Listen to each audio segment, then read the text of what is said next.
Video शुरू करने से पहले हमारे चैनल को ज़रूर सब्सक्राइब करें और इस नावल की अगली किस्त देखने के लिए ज़्यादा से ज़्यादा चैनल को सब्सक्राइब करें। इसे राज़ी करना होगा। इसे पूरे एतमाद के साथ लेकर मेरे लिए तैयार करना होगा ताकि मैं ख़त पसंद करा सकूं। मैंने चची से कहा, चची मैंने कहा था ना, तुम एक बहुत बड़ी और खिलाड़ी औरत हो, देख लो तुम्हारा दादा से गुजारा नहीं होता, अब तुम और मेरी तरफ देख रही हो और मुझे दो, फिर यहाँ खोल कर कहती हो और कुछ नहीं कर सकती। चची बोली, अच्छा अच्छा ठीक है, कुछ दो और कुछ लो, अगर मंजूर है तो। मैंने कहा मुझे मंजूर है, पहले ये तो बताओ वो बंदा कौन है जिसे राजी करना है। चची बोली, फिक्र ना करो, वो भी अपना रिश्तेदार है और तुम इसे जानते हो और मुझे उम्मीद है तुम इसे आसानी से मीना लोगे। मैंने कहा चलो ठीक है, मुझे मंजूर है, लेकिन पहले मेरा काम करवाओ। आज ही से साइमा आंटी के प्लान में काम शुरू करो। चची बोली, हौसला रखो, इतनी जल्दी भी क्या है, गर्म गर्म खाने से मुंह जल जाता है। मैंने कहा चची मुझे पता है, लेकिन मेरे पास अब वक्त बहुत कम है। मुझे यहाँ आए हुए तकरीबन 20 दिन हो गए हैं और कुछ दिन और बाद मुझे अब्बू की कॉल आ जाएगी कि वापस आओ और आकर अगली पढ़ाई की भाग दौड़ शुरू करो, और ये ना हो कि आपका काम भी दरमियान में रह जाए और मेरे भी। और मैंने दिल में सोचा चची तुम्हारी भी लेकर जाऊंगा, वो प्रोग्राम तो बड़ा ही ज़बरदस्त मैंने सोच रखा है। चची बोली, अच्छा ठीक है, अभी मेरे मोबाइल में बैलेंस भी नहीं है, पैकेज भी नहीं लग सकता, कल दिन में इसे कॉल करूंगी और प्लान बना लूंगी। मैंने कहा चची साइमा आंटी का नंबर किस नेटवर्क का है? तो उन्होंने कहा जियो का है। मैंने कहा मेरा जियो का नंबर है और भी पूरे महीने वाला पैकेज लगा हुआ है, अब मेरे मोबाइल से कॉल करो, अभी तो बच्चे आने में भी काफ़ी वक्त बाकी है, मैं टीवी वाले कमरे से अपना मोबाइल लेकर आता हूँ। चची ने कहा, अच्छा बाबा ठीक है, साइमा तो तेरे दिमाग पर सवार हो गई है। मैं वहां से टीवी वाले कमरे में आया और अपना मोबाइल उठाया। एकदम मेरे दिमाग में एक प्लान आया। मैंने अपने मोबाइल की कॉल रिकॉर्डिंग को एक्टिव कर दिया ताकि चची और साइमा आंटी की जो बात हो वो रिकॉर्ड हो सके और फिर मैं उनके दरमियान हुई सारी बातें सुन सकूं। मैं दोबारा चची के कमरे में आया और मोबाइल खोलकर चची को दे दिया। चची ने अपने मोबाइल से इसका नंबर निकालकर मेरे मोबाइल से डायल कर दिया। मैंने कहा चची अब आराम से बैठकर बातें करो और इसे राजी करो, मैं टीवी वाले कमरे में टीवी देखता हूँ, जब बात हो जाए तो मुझे बता देना। और दूसरी तरफ किसी ने फ़ोन उठा लिया था। चची ने बोला, हेलो साइमा, मैं समीना बोल रही हूँ, और मुझे आंखों के इशारे से बोला तुम जाओ। मैं फिर वहां से निकल आया और टीवी पर कर बैठ गया। कोई 5:15 बजे के करीब चची टीवी वाले कमरे में आई और आकर मुझे मेरे मोबाइल दिया और मैंने सवालिया नज़रों से चची की तरफ देखा तो चची ने कहा, मैंने इससे बात की है, वो अभी पूरी तरह राज़ी नहीं हुई है, इसे तुम्हारी तरफ से काफ़ी डर है। इसने कहा, मैं सोच कर जवाब दूंगी, लिहाजा तुम भी अभी इंतज़ार करो, मैं कल दिन में फिर इससे बात करूंगी। और चची मोबाइल देकर किचन में चली गई। मैंने सोचा चची ने तकरीबन आधा घंटा बात की है और इसमें दो बातें तो नहीं हुई होंगी, इसलिए मैंने सोचा मैं रिकॉर्डिंग सुनकर सारी बात पता लगा लूंगा उन दोनों के दरमियान क्या बात हुई है। फिर मैंने जब बच्चे और चची दोपहर को आराम कर रहे होते हैं, इस वक्त अपने कमरे में हेडफोन लगाकर सुन लूंगा। फिर थोड़ी देर बाद बच्चे भी आ गए। जब बच्चे और चची दोपहर को आराम कर रहे होते हैं, इस वक्त अपने कमरे में हेडफोन लगाकर सुन लूंगा। फिर थोड़ी देर बाद बच्चे भी आ गए और सब ने मिलकर खाना खाया और मैं उठकर अपने कमरे में आ गया और बच्चे और चची अपने कमरे में चले गए। मैंने मोबाइल में हेडफोन लगाकर रिकॉर्डिंग को सुनना शुरू किया। साइमा आंटी ने पूछा, ये नंबर किसका है? तो चची ने बताया ये काशी का नंबर है। तो साइमा आंटी ने कहा, और सुनाओ, खैरियत से फ़ोन किया है? चची ने कहा, हाँ खैरियत से ही किया है, तुम सुनाओ क्या कर रही थी? आंटी ने कहा, कुछ नहीं, आज सारे कपड़े धोए हैं, थक गई थी, अपने कमरे में बैठी आराम कर रही थी। चची ने कहा, और सुनाओ? नहीं भाई ने इसके बाद तो घर में आगे पीछे तंग तो नहीं किया? आंटी ने कहा, नहीं अब घर में तंग नहीं करते हैं, अब थोड़ा सुकून है, लेकिन जिस दिन मैं तुम्हारे घर से वापस आई थी तो इस दिन शाम को मैं किचन में अकेले थी तो वहां आ गए और आकर कहा, साइमा आज रात को मुलाकात करो, 5 दिन हो गए हैं, तुमने दोबारा नहीं, आज बड़ा दिल कर रहा है। तो मैंने कहा, नईम भाई आज नहीं, कल रात को मेरे कमरे में आ जाना, मैं कर दूंगी। बस फिर वो चले गए और आज रात को वो मेरे कमरे में आएंगे। चची ने मजाक में कहा, अच्छा तो आज मेरी बन्नू रानी के साथ मुलाकात करोगे? आंटी ने कहा हाँ और क्या करो, मरना तो और क्या करो, मेरे नसीब में सिर्फ मुन्ही में लिखा है और आज तक अपनी सहेली का सोचा तक नहीं है।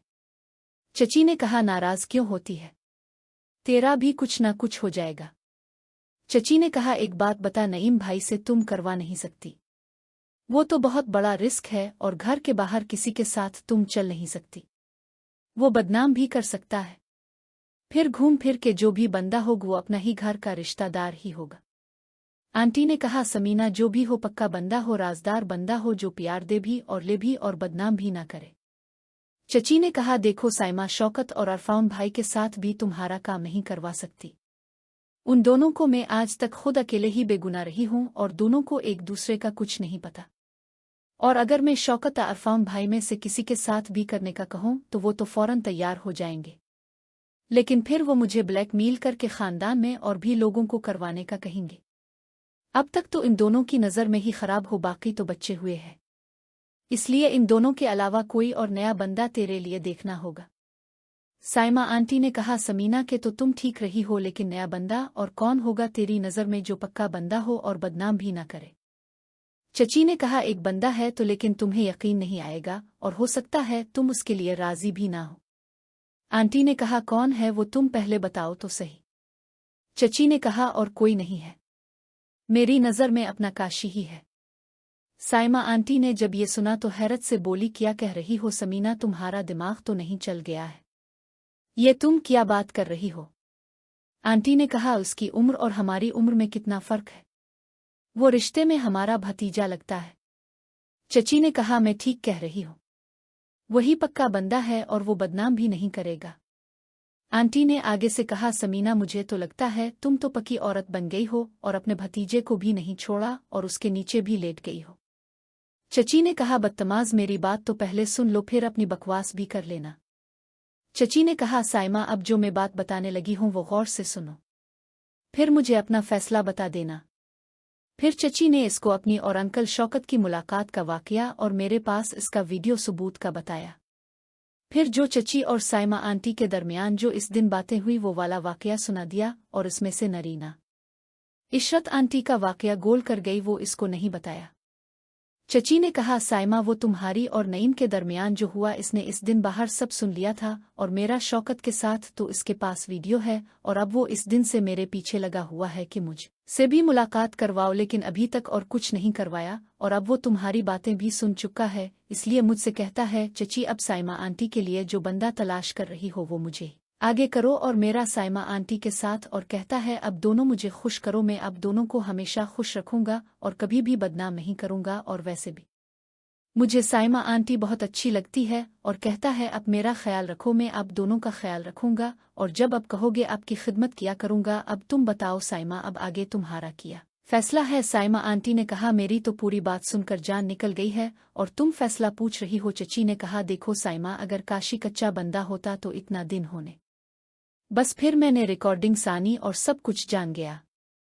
सायरा आंटी काफी देर तक खामोश रहे, फिर बोले समीना ताव ने तो मुझे बड़े माशक्ल में डाल दिया है, ये वीडियो वाली बात भी सही और काशी का दबाव भी, लेकिन मेरी उम्र है इसकी, वो तो मेरे बेटे जैसा है। चची ने समझाया सायरा बात उम्र की नहीं, बात मौका की है। काशी वदा कर रहा है कि वो कभी बेवफाई नहीं करेगा, बदनाम नहीं करेगा और हम दोनों का ख्याल रखेगा। और सच पूछो तो अब हमारे पास चारा भी किया है, अगर इसने ये वीडियो लोगों को दुखा दी तो मेरी तो जिंदगी बर्बाद हो जाएगी, तेरा भी चीन से जीना मुश्किल हो जाएगा। काफी देर की खामोशी के बाद सायरा आंटी ने आह भरते हुए कहा ठीक है समीना, मानती हूं, लेकिन शर्त यह है कि पहले मैं काशी से ज़ाती तौर पर बात करूंगी, अकेले में। अगर मुझे यकीन हो गया कि वो संजीदा है तो फिर मैं राजी हूं। चची ने फौरन कहा बिल्कुल, ये तो होनी ही चाहिए, मैं कल ही काशी से कहती हूं वो तुमसे मिले। अगला दिन मैं चची के कमरे में था जब इसने मुझे बताया कि सायरा आंटी ने मिलने की शर्त रखी है। मैं अंदर से कांप रहा था मगर जाहिर में पुरएतमाद दिखाई देने की कोशिश कर रहा था। ठीक है चची, मुलाकात का बंदोबस्त करो। लेकिन याद रहे, मैं पहले ही सब जानता हूं। मुलाकात हमारी घर की छत पर तय हुई, जहां कोई नहीं आता था। शाम का वक्त था, हल्की हुआ चल रही थी। मैं पहले से ही पहुंच गया और इंतजार करने लगा। सायरा आंटी जब आईं तो उनके चेहरे पर एक अजीब सी गंभीरता थी। वो मेरे करीब आईं और बराह रास्त मेरी आंखों में देखते हुए बोले, काशी, तुम्हें पता है ये सब क्या हो रहा है? तुम मेरी उम्र के हो सकते हो बेटे। तुम समझते हो कि तुम क्या चाहते हो? मैंने अपना गला साफ किया और ढिठाई से कहा, आंटी, उम्र का ताल्लुक दिल से होता है। मैं जानता हूं मैं क्या चाहता हूं, और मैं वादा करता हूं, मैं आपकी और चची की इज्जत का हमेशा ख्याल रखूंगा। लेकिन आपको भी मेरी एक ख्वाहिश पूरी करनी होगी। उन्होंने पूछा, क्या ख्वाहिश? मैंने करीब जाकर कहा, पहली मुलाकात, आज ही, अभी, यहीं। सायरा आंटी ने पीछे हटते हुए कहा, नहीं काशी, इतनी जल्दी नहीं। मैं अभी तैयार नहीं। मैंने अपना फोन निकाला और चची और शौकत अंकल की वीडियो थोड़ी देर के लिए चलाकर दिखाई। आंटी, मैं इंतजार नहीं कर सकता। आप फैसला करें। वो खामोश खड़ी रही, आंखें नीची किए हुए।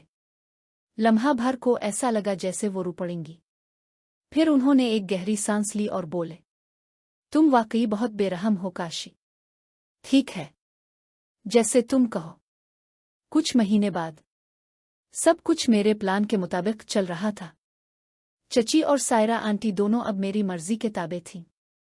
मैंने उनके साथ अपने ताल्लुकात को बहुत खुफिया रखा। कभी चची के कमरे में, कभी छत पर, कभी इस वक्त जब घर में कोई ना होता। लेकिन एक दिन, जब मैं सायरा आंटी के साथ था, इसने अचानक मुझे गिले लगा लिया और रोने लगी। काशी, मुझे बहुत बुरा लग रहा है। हम क्या कर रहे हैं? ये गलत है। मैंने इसे दूर से देखा और बेहिस्सी से कहा, आंटी, अब पीछे मोड़कर देखने का कोई फायदा नहीं। हम सब इस खेल में शामिल हैं। बस खामोशी से अपना किरदार अदा करती रहो। एक और मोड़। चची का रवैया भी बदलने लगा था। वो मुझसे खौफजदा रहने लगी थी। एक दिन इसने मुझसे कहा, काशी, बस करो अब, हम थक गए हैं। वो वीडियो मिटा दो। मैं मुस्कुराते हुए बोला, चची, वीडियो तो सिर्फ शुरुआत थी। अब तो हमारी अपनी कई वीडियोस बन चुकी हैं। अगर तुमने मेरी एक बात भी ना मानी तो पूरे खानदान को पता चल जाएगा कि तुम और सायरा आंटी कैसी अच्छी औरतें हैं। चची की आंखों में आंसू आ गए। हमने तुम्हें अपना समझा था, और तुमने हमारा एतमाद तोड़ दिया। मैंने जवाब दिया, दुनिया में एतमाद की कोई कदर नहीं होती चची। ताकत की कदर होती है। और अब ताकत मेरे हाथ में है।